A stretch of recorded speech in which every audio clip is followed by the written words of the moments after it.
Hello વિદ્યાર્થી મિત્રો, very good morning. Shri Hirpara કન્યા પ્રાથમિક વિદ્યાલય કાલાવડ. આજે આપણે ધોરણ 6ની અંદર વિષય છે ગુજરાતી, સેમેસ્ટર બીજું, જેમાં આપણે ચેપ્ટર નંબર 12 રાવણનું મિથ્યા અભિમાન સમજવા જઈ રહ્યા છીએ. સૌપ્રથમ વિદ્યાર્થી મિત્રો, હું તમને એ કહીશ કે આ જ્યારે કાવ્ય સમજાવું ત્યારે તમારું પુસ્તક તમારી સામે રાખજો, જેથી કરીને કાવ્ય સમજવામાં ખૂબ જ મજા પડશે. અને આ કાવ્યની અંદર ઘણા એવા અટપટા અને અઘરા શબ્દ પણ આપેલા છે, જેથી કરીને પાઠ્યપુસ્તકની અંદર તમે તેનો અર્થ પણ સાથે સાથે જાણી શકો. તો વિદ્યાર્થી મિત્રો, ચેપ્ટર નંબર 12 રાવણનું મિથ્યા અભિમાન, જેનો પ્રકાર છે કથા કાવ્ય. કથા કાવ્ય એટલે કે એક કથા છે જેને કાવ્ય સ્વરૂપે કવિએ આપણને દર્શાવેલી છે. હવે જોઈએ કે રાવણનું મિથ્યા અભિમાન એટલે શું? તો કે રાવણનું ખોટું અભિમાન, ખોટી બડાઈ. સૌપ્રથમ હું તમને કહીશ કે વિદ્યાર્થી મિત્રો, આપણે રાવણના પાત્ર વિશે અને તેમની કથા વિશે સૌ કોઈ પરિચિત છીએ, કારણ કે આપણે આપણા વડીલો પાસેથી હંમેશા આપણે રામાયણનું જ્ઞાન મેળવતા હોય. કંઈક આપણે રામાયણના વિશે, ઘણા પાત્રો વિશે આપણે સભાન હોઈએ છીએ. તો આ એક રામાયણની જ કથા છે અને રામાયણની કથાનો એક ભાગ, જેમાં સીતાનું સ્વયંવર એટલે કે સીતાના લગ્નનો જે આયોજન કરેલું હોય છે, ત્યાં જ્યાં રાવણ જાય છે અને રાવણને પોતાની શક્તિનું ખોટું અભિમાન હોય છે, જે આ કથાની અંદર, કથા કાવ્યની અંદર આપણને દર્શાવવામાં આવ્યું છે. વિદ્યાર્થી મિત્રો, સામાન્ય રીતે આપણે જાણતા હોઈએ છીએ કે માણસને કોઈ પણ વસ્તુનું અભિમાન ન રાખવું જોઈએ. માણસને ખોટું અભિમાન, પૈસાનું, રૂપનું, શક્તિનું, કોઈનું અભિમાન ન રાખવું જોઈએ. કારણ કે આપણે ઘણી વખત એ કહેવત સાંભળતા હોઈએ છીએ કે અભિમાન તો રાજા રાવણનું પણ નહોતું રહ્યું, તો આપણે તો સામાન્ય માણસ છીએ. તો એ કહેવત આ રાવણને લાગુ પડે છે અને આપણે તે જીવનમાં ઉતારવી જોઈએ કે ખોટું અભિમાન, રાજા રાવણ એટલો શક્તિશાળી, લંકાનો રાજા, એવી સોનાની લંકા ઉપર રાજ કરનારો રાજા, છતાં પણ તેનું અભિમાન એક 2 જ સેકન્ડની અંદર જો ચૂર થઈ શકતું હોય, તો આપણે તો એક સામાન્ય માણસ છીએ. તો વિદ્યાર્થી મિત્રો, આ કાવ્યની અંદર આપણે એ બોધ લેવાનો છે કે ખોટું અભિમાન કોઈ દિવસ ન કરવું.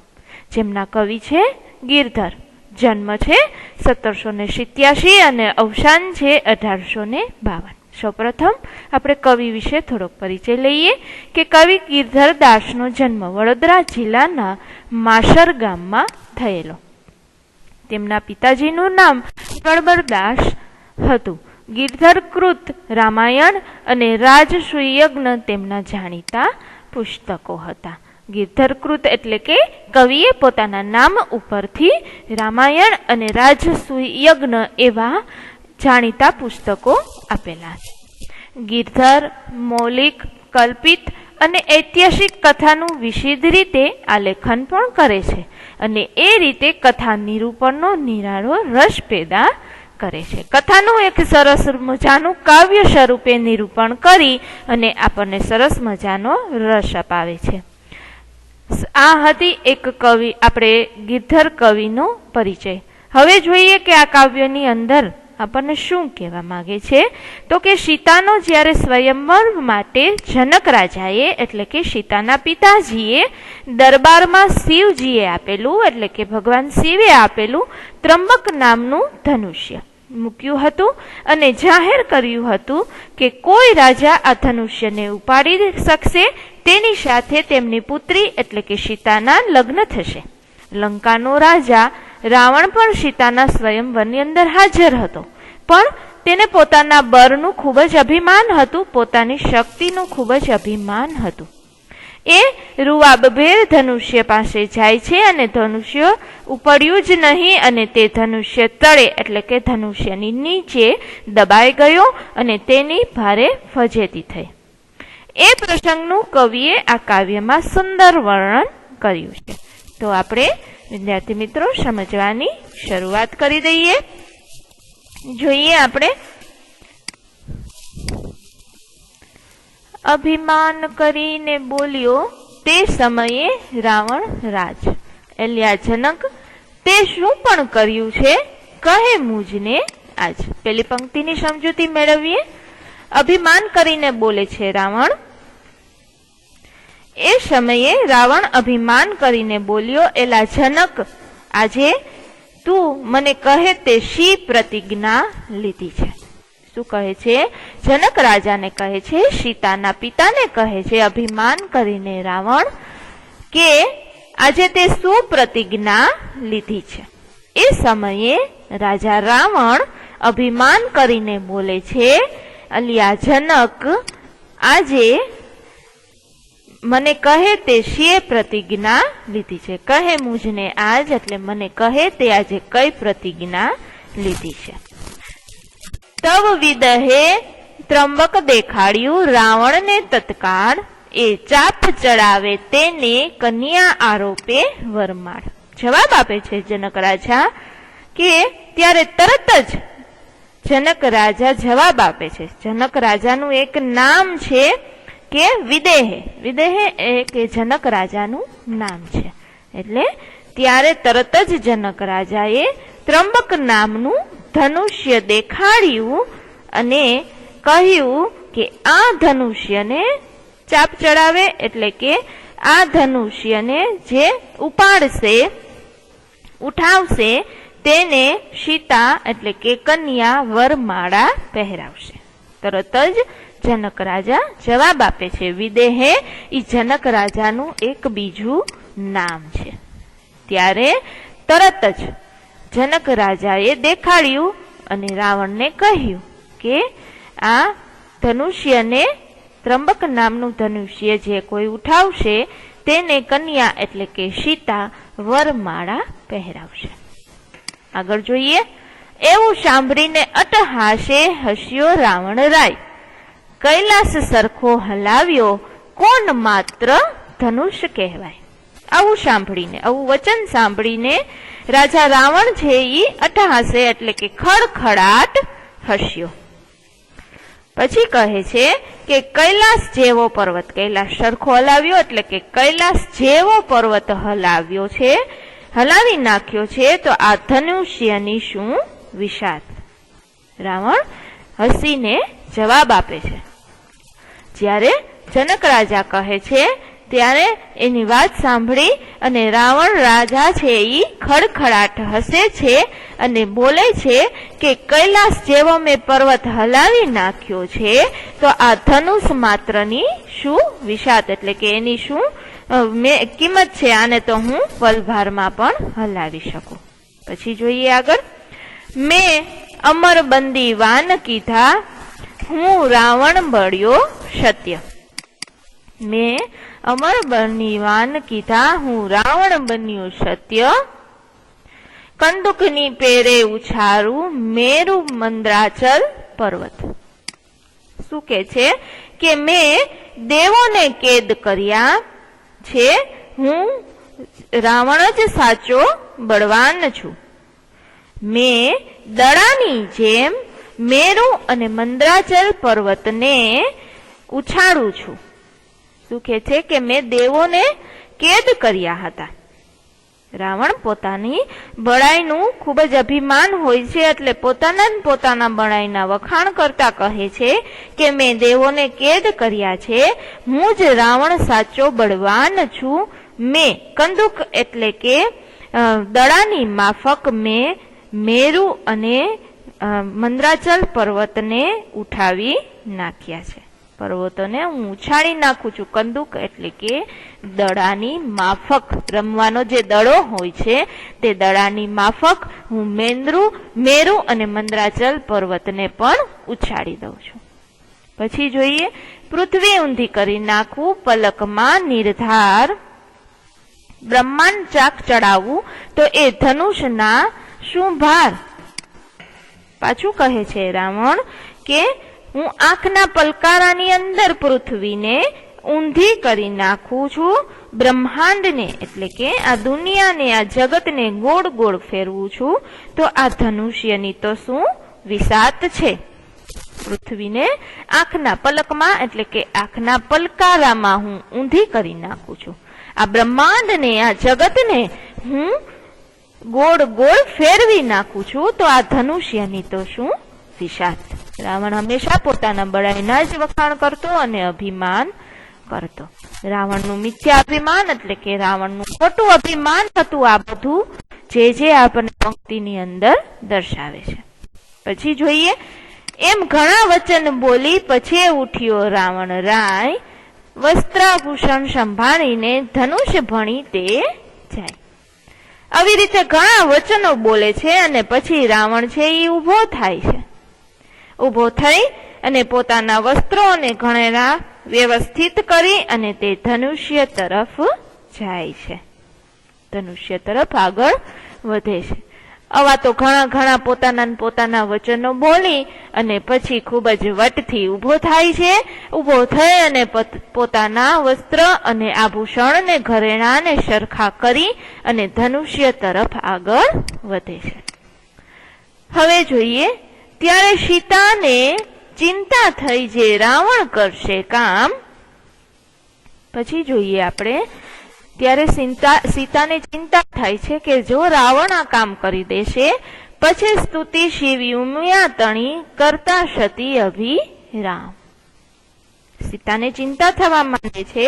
ત્યારે સીતાને ચિંતા થઈ કે રાવણ જો આ કામ, કયું કામ, તો કે ધનુષ્ય ઉપાડવાનું કરી લેશે તો શું થશે એવી ચિંતા થાય છે. તેથી મનમોહક સતી જે સીતા છે તે શિવ પાર્વતીની સ્તુતિ કરે છે, એટલે કે શિવ ભગવાનને પ્રાર્થના કરે છે મનોમન કે જો રાવણ આ કામ કરી દેશે ધનુષ્ય ઉપાડવાનું તો ખૂબ જ ખરાબ થઈ જશે. એટલે તે શિવ અને પાર્વતીને પોતાના મનોમન સ્તુતિ કરે છે કે મહારાજ શિવ સંકટ હરણ રાખજો મારી લાજ, હાલે નહીં રાવણ થકી ત્રંબક તમારું આજ. હે મહારાજ શિવ, હે સંકટને હરનારા મહારાજ શિવ, મારી લાજ રાખજો અને તમારું આ ત્રંબક નામનું જે ધનુષ્ય છે તે આજે રાવણથી સહેજ પણ ખસે નહીં. શિવ ભગવાનને સીતા સ્તુતિ કરે છે, પ્રાર્થના કરે છે કે હે સંકટ હરનારા મહારાજ શિવ, તમે મારી લાજ રાખજો અને આ તમારું જે ત્રંબક નામનું ધનુષ્ય છે તે આજે રાવણથી હલે નહીં. રાવણ થકી એટલે રાવણ દ્વારા જરા પણ સહેજ પણ ખસે નહીં. જોઈએ, એમ સીતાના મન તણી ચિંતા જાણી રામે એહ કરી વિકટ દ્રષ્ટિ ધનુષ્ય પર થયું ગૌરવ તે. રામે સીતાના મનની ચિંતા જાણી લીધી, કારણ કે રામ ભગવાન પણ સ્વયંવરની અંદર ઉપસ્થિત હતા. રામે સીતાના મનની આ ચિંતા જાણી અને તેમણે ધનુષ્ય ઉપર વિકટ દ્રષ્ટિ એટલે કે વેધક દ્રષ્ટિ કરી. શું કર્યું? રામે દ્રષ્ટિ કરી ધનુષ્ય ઉપર અને તરત જ ધનુષ્ય છે તે ભારેખમ થઈ ગયું, એટલે કે એકદમ વજન વાળું થઈ ગયું. રામને સીતાની જે સ્તુતિ છે એ મનમાં ચિંતા થાય છે કે રામે સીતાના મનની આ ચિંતાની વાત છે એ જાણી લે છે અને ધનુષ્ય ઉપર પોતાની વેધક નજર કરે છે અને તરત જ ધનુષ્ય ભારે થઈ જાય છે. રાવણે આવી બાથ મારી વિષ કરશું ત્યાં લેસ હાલે નહીં તે ઘણો ભાર ત્રંબક માહ્ય. રાવણે આવી બાત ભરી વિષ કરશું ત્યાહ્ય, એટલે કે ત્યાં રાવણ આવ્યો, આવીને પોતાના 20 હાથથી, એટલે કે રાવણને કેટલા માથા હતા આપણે જાણીએ છીએ, 10 માથા હતા. તો રાવણ એટલો મહાકાય અને એકદમ મજબૂત હતો જે પોતાના 20 હાથથી ધનુષ્યને બાથ ભરે છે, બળથી ઉચકવાનો પ્રયત્ન કરે છે, પણ ધનુષ્ય લેસ માત્ર એટલે કે થોડુંક ઘણું પણ ભારે હોય, સહેજ પણ હાલતું નથી. એટલું બધું ભારે હોય છે કે લેસ માત્ર એટલે કે થોડું ઘણું પણ હાલતું નથી. એટલું બધું ત્રંબક નામનું ધનુષ્ય ભારે થઈ જાય છે. રાવણ આવી અને પોતાના એકદમ મજબૂત હાથોથી છે ધનુષ્યને બાથ ભરે છે, પણ ધનુષ્ય લેસ માત્ર એટલે કે જરાક પણ હલતું નથી. તદા થયો નિસ્તેજ રાવણ સ્પર્શતા શિવ ચાપ, હાલ્યું હલાવ્યું હાલે નહીં, ત્યારે પામ્યું મન પરિતાપ. હવે જોઈએ શું થયું. આમ શિવ ધનુષ્યનો સ્પર્શ કરતા રાવણ છે એ ઝંખલાઓ પડી ગયો, એટલે કે ચિંતામાં પડી ગયો. નિસ્તેજ રાવણ એટલે કે નિસ્તેજ જેવો થઈ ગયો, જાણે કે કાંઈ ચેતન જ ન હોય એવો થઈ ગયો. અને એને શિવ ધનુષ્યને સ્પર્શતા જ એટલે કે એનો સ્પર્શ કરતા જ રાવણ એકદમ ચિંતામાં પડી ગયો. ધનુષ્ય હલાવા છતાં પણ હાલ્યું નહીં, તેથી એની મનની અંદર સંતાપ ચાલુ થઈ ગયો, ચિંતા મંડી થવા કે આ તો હલ્યું પણ હાલતું નથી, આમાં શું થઈ ગયું. પછી જોઈએ, પછી અધર પીછે દંત ઋષે રક્તલોચન ક્રોધ, ધનુષ્ય તે તવ ઉપાડ્યું ઘણું જોર કરીને જોત. પછી શું કરે છે, રાવણ ગુસ્સામાં આવી જાય છે. પછી રાવણે ગુસ્સામાં દાંતથી પોતાનો હોઠ છે એ પીસ્યો. એની આંખો એકદમ ક્રોધિત થઈ ગઈ, લાલ ઘૂમ જેવી થઈ ગઈ. ત્યારે એ યોદ્ધાએ ઘણું જોર કરી અને ધનુષ્ય ઉપાડ્યું. એકદમ પોતાનો હોઠ છે એ દબાવે છે અને પછી એકદમ શક્તિથી નીચલો હોઠ દબાવી અને પછી આંખો તો આખી લાલ લાલ ઘૂમ જેવી ક્રોધથી બની જાય છે. અને ત્યારે માંડ કરી અને ધનુષ્ય ઉપાડ્યું. હવે જોઈએ, ધનુષ્ય તો ઉપડી ગયું રાવણથી, પર સ્વેદ ચાલ્યો અંગેથી ઊંચું કર્યું બલવાન, ઘણો શ્વાસ ચડ્યો સૂરને થયું મન ઘણું અભિમાન. હજી પણ રાવણને અભિમાન તો જતું જ નથી. પરસ્વેદ એટલે કે બળવાન રાવણે ધનુષ્ય ઊંચું કર્યું એટલે પરસેવો છે એ અંગ ઉપરથી છૂટી ગયો. સુરવીરને શ્વાસ પણ ચડી ગયો અને છતાં પણ તેને મનમાં ઘણું અભિમાન થયું. બળવાન રાવણે જ્યારે ધનુષ્ય ઊંચું કર્યું ત્યારે શરીર આખું પરસ્વેદ એટલે કે પરસેવાથી રેબઝેબ થઈ ગયું અને ઘણો શ્વાસ પણ સુરવીરને ચડી ગયું. ત્યાર પછી જોઈએ, ઉભું કર્યું જવ ધનુષ્યને અતિ બળ કરી મહાકાય, કર માહેથી લથડ્યું તદા તવ પડ્યો રાવણ રાય. હવે ખૂબ જોર કરીને રાવણે ધનુષ્યને જ્યારે ઊંચું કર્યું, અતિ બળ કરીને ઊંચું કર્યું કે તરત જ હાથમાંથી તે સરી પડ્યું, લથડ્યું, સરી પડ્યું અને ત્યારે જ રાવણ રાય છે ઈ ભોય ઉપર પડી ગયો, ધરતી ઉપર જમીન ઉપર પડી ગયો. જ્યારે છે ખૂબ જ જોર કરી અને ઉપાડ્યું અને હાથમાંથી ધનુષ્ય છે ઈ સરી જાય છે અને રાજા રાવણ છે ઈ જમીન ઉપર પટકાયો. હવે જોઈએ, પૃથ્વી ઉપર પડ્યો દશમુખ થયો પૂર્ણ પ્રહાર, તેની ઉપર પડ્યું ત્રંબક ચંપાયો તેણી વાર. પૃથ્વી ઉપર પડ્યો 10 માથા વાળો 10 મુખ વાળો રાવણ પૂરા પડછાટ સાથે પૃથ્વી ઉપર પડે છે અને તેની ઉપર ધનુષ્ય પડ્યું અને રાવણ છે એ નીચે દબાઈ ગયો. પછી જોઈએ, તે ભલાકો સબરો થયો ઘણી ઉડી રજ તે ઠાર, રુધિર ચાલ્યું મુખ થકી કચર થયો નિર્ધાર. મહાકાય રાવણના પડવાથી અવાજ પણ જોરથી આવ્યો અને ત્યાં પડ્યો એટલે ત્યાં ખૂબ જ ધૂળ પણ ઉડી. કારણ કે મહાકાય શરીર ધરાવતો હતો રાવણ, એટલે તેના પડવાથી પૃથ્વી ઉપર એકદમ જોરથી ધડાંગનેરાનો એવો અવાજ આવ્યો અને અવાજની સાથે જ ત્યાંથી ઉડી રજ એટલે કે ત્યાંથી ઘણી બધી રજ પણ ઉડી. રુધિર ચાલ્યું મુખ થકી એટલે કે મોંમાંથી લોહી છે તે વહેવા લાગ્યું. રુધિર એટલે લોહી, મુખ એટલે મોંમાંથી, મોઢામાંથી લોહી પણ વહેવા લાગ્યું અને કચર થયો નિર્ધાર, એટલે કે તે ખૂબ જ ઘવાયો, ઘણી બધી ઈજા થઈ. પોકાર કરતા બોલ્યો, તમે સુણો સર્વે જન, હું દબાયો છું, મને કાઢો, થાય પીડા તન. પોકાર કરતા બોલાવે છે, એટલે કે કોકને અવાજ નાખીને બોલાવે છે કે હે સર્વજનો, તમે સાંભળો, હું દબાયો છું, મને કાઢો, હે મને શરીરમાં પીડા થાય છે. શું કે છે કે મને કાઢો, હું આની ધનુષ્યની નીચે દબાયો છું, તમે સાંભળો છો, મને મારા શરીરની અંદર ખૂબ જ પીડા થાય છે.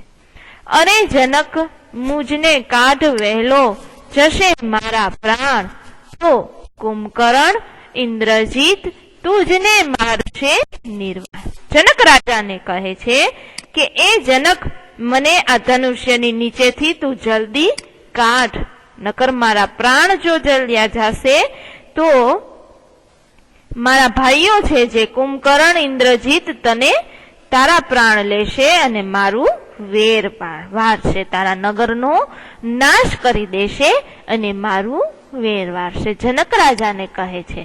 રાવણ પડ્યો ખૂબ જ દબાયેલો, મોંમાંથી લોહી પણ નીકળે છે અને જનક રાજાને કહે છે કે મને આમાંથી કાઢ વહેલો, નહીતર જો મારા પ્રાણ જશે ને તો મારો ભાઈ કુંભકર્ણ અને ઇન્દ્રજીત તને અને તારા નગરનું શું કરી દેશે, નગરનો નાશ કરી દેશે અને મારું વેર રહેશે. આગળ જોઈએ. હજી પણ રાવણને એટલું જ અભિમાન છે. પૂરભંગ કરશે અસુર તારું, લેશે મારું વેર, પામું જો નવો અવતાર, જાઉં જીવતો મુજ ઘેર. પૂરભંગ કરી દેશે, એટલે કે કુંભકર્ણ અને ઇન્દ્રજીત છે એ તને જરૂર મારશે. રાક્ષસો છે મારા જે, ઈ તારા નગરનો નાશ કરશે અને લેશે મારું વેર. અસુર એટલે કે રાક્ષસો છે, ઈ મારા મોતનું વેર લેશે. જો નવો અવતાર પામીશ તો જીવતો મારા ઘેર જઈશ. જો હું નવો અવતાર પામીશ તો હું અહીંથી જીવતો મારા ઘરે જઈશ. એમ તે સમય ચંપાયો રાવણ, થયું દુઃખ અપાર, પૃથ્વી પર પડ્યો નિશિચર, કરે મુખ પોકાર. પોકાર કરતો મુખે રાવણ, પીડા પામે તનરે, ત્યારે સર્વ સભા સાંભળતા, બોલ્યા જનકરાય વચન રે. અરે આ રીતે રાવણ ધનુષ્ય નીચે દબાયો, તેને ખૂબ જ અપાર એટલે ખૂબ જ દુઃખ થયું અને પૃથ્વી પર નિશિચર એટલે કે પડ્યો તે રાક્ષસ મુખથી પોકાર કર્યા કરે છે. નિશિચર એટલે કે રાક્ષસ પૃથ્વી ઉપર પડ્યો પોકાર કર્યા કરે છે. પોકાર કરતો મુખે રાવણ એટલે કે રાવણ પોતાની મુખેથી પોકાર કરે છે કે પીડા પામે તનરે, એટલે કે મારા શરીરમાં અસહ્ય પીડા થાય છે. ત્યારે સર્વ સભાની અંદર સૌ કોઈ સાંભળતા હોય એવી રીતે આખી સભા સાંભળે એમ જનકરાય આ વચન બોલ્યા. અહીંથી આપણું આ કાવ્ય પૂર્ણ થાય છે. શેમાંથી લેવાયેલું છે કાવ્ય? તો કે ગિરધર કૃત રામાયણમાંથી.